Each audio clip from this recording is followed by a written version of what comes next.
सुमन Gill, Sachin Tendulkar, MS Dhoni और विराट कोहली के बाद नंबर 1 वनडे बल्लेबाज रैंकिंग हासिल करने वाले भारत के चौथे खिलाड़ी बन गए हैं। और यह मुकाम हासिल करने में सुमन गिल को 41 इनिंग्स लगी, बल्कि सबसे कम 37 इनिंग्स में महेंद्र सिंह धोनी ने ओडीआई में फर्स्ट रैंकिंग हासिल की थी। भारत के सुमन गिल ने बुधवार को जारी नवीनतम आईसीसी पुरुष बल्लेबाजी रैंकिंग में शीर्ष स्थान का दावा करके दुनिया में नंबर 1 वनडे बल्लेबाज के रूप में पाकिस्तान के कप्तान बाबर आजम के 2 साल से अधिक के शासनकाल को समाप्त कर दिया। विश्व कप 2023 में भारत के अभियान को ठोस शुरुआत के दम पर गिल बाबर को पछाड़कर शीर्ष पर पहुंच गए और इस प्रक्रिया में सचिन तेंदुलकर, एमएस धोनी और विराट कोहली के बाद नंबर 1 पर कब्जा करने वाले अपने देश के चौथे खिलाड़ी बन गए। दाएं हाथ के बल्लेबाज जो पिछले कुछ समय से बाबर की गर्दन पर दबाव डाल रहे थे, ना पिछले सप्ताह श्रीलंका के खिलाफ 92 और दक्षिण अफ्रीका के खिलाफ 23 रनों की योगदान दिया और टूर्नामेंट में अब तक 6 पारियों में 219 रन बनाए। डेंगू से संक्रमित होने के बाद गिल ऑस्ट्रेलिया और अफगानिस्तान के खिलाफ भारत के टूर्नामेंट के पहले 2 मैचों में नहीं खेल पाए थे। दूसरी ओर बाबर ने विश्व कप में 8 पारियों में कुल 282 रन बनाए हैं। पाकिस्तान का दिग्गज खिलाड़ी गिल से 6 रेटिंग अंक नीचे दूसरे स्थान पर खिसक गया है। गिल के फिलहाल 830 रेटिंग अंक है।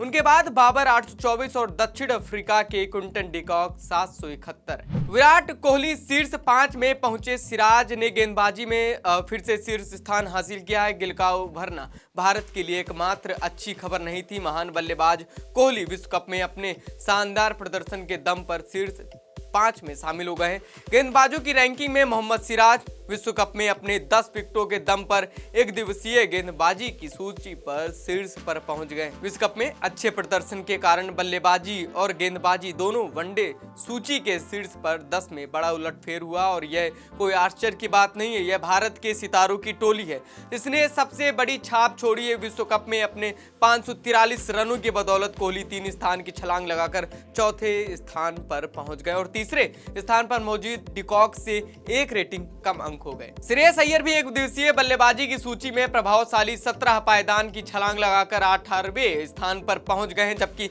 पाकिस्तान के सलामी बल्लेबाज फकर जमान 3 पायदान ऊपर 11वें और अफगानिस्तान के समकक्ष इब्राहिम जादरान 6 पायदान ऊपर 12वें अच्छी स्थिति में है। वनडे गेंदबाजी रैंकिंग का शीर्ष विश्व कप की शुरुआत में जैसा दिखता था उससे बिल्कुल अलग दिखाई देता है, जिसमें भारत के 4 खिलाड़ी 50 ओवर के शोकेस इवेंट में अपनी सनसनीखेज नाबाद शुरुआत के दम पर शीर्ष 10 में शामिल हैं। सिराज ने 2 स्थानों के सुधार के साथ नंबर 1 वनडे गेंदबाजी का ताज फिर से हासिल कर लिया है, जबकि उनके टीम साथी कुलदीप यादव 3 पायदान ऊपर 4थे स्थान पर, जसप्रीत बुमराह 3 स्थान ऊपर 8वें स्थान पर और मोहम्मद शमी 7 स्थान ऊपर 10वें स्थान ने अपना दबदबा कायम कर लिया है। दक्षिण अफ्रीका के स्पिनर केशव महाराज 2 स्थान ऊपर दूसरे स्थान पर और ऑस्ट्रेलिया के समकक्ष एडम जैम्पा 6 स्थान ऊपर तीसरे स्थान पर शीर्ष 10 में अन्य बड़े मूवर्स थे। जबकि पिछले सप्ताह के नंबर 1 वनडे गेंदबाज शाहीन अफरीदी 4 स्थान गिरकर 5वें स्थान पर आ गए हैं। साथ ही तेज गेंदबाज जॉस हेजलवुड के साथ बराबरी कर ली है। लेकिन क्या लगता है आपको कि श्रेयस अय्यर और आने वाले जितने बल्लेबाज हैं वो क्या पूरे जो टॉप 10 आते हैं उसमें अपनी जगह बना पाएंगे कि नहीं, ये जरूर बताइएगा और चैनल को सब्सक्राइब जरूर कीजिएगा।